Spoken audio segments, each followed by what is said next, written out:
The campaign trail is heating up with all major Republican candidates out on the road trying to gather support. A new report from Bloomberg suggests the winner of the primaries may not be as clear-cut as it was in the last presidential election season. Big Republican donors might be seeking an alternative to the former president, but they haven't found the singular candidate that they want. Let's bring in Yahoo Finance's Rick Newman to discuss more. Hi, Rick. So who is it?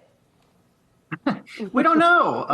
This resembles 2016 on the Republican side, which is to say, big donors are split. Some of them are going to Trump, but others are grabbing some of those big donors. So that would be Florida Governor Ron DeSantis, also the South Carolina Senator Tim Scott. He's getting some big donors. And then when you look at the small donors, Trump dominates.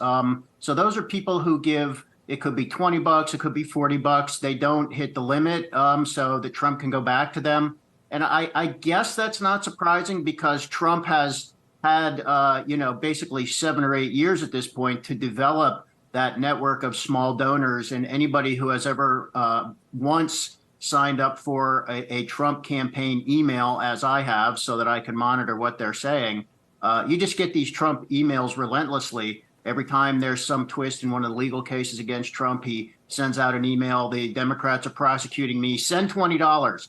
And it seems to work. So the GOP field is very fragmented at this point. Trump is leading in the polls. But because of his unique legal problems, there seems to be some likelihood that does not automatically make him the guy who will challenge President Biden next year.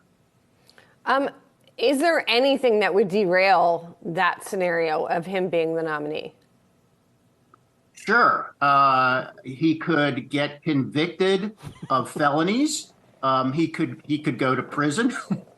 And it's possible that he's just going to get so bogged down with these criminal cases. I mean, we've got federal cases against Trump. There's probably going to be there are probably charges coming in Georgia. There's the New York City case. He could end up so bogged down with all this prosecutions that he has to deal with that he just is not an effective campaigner.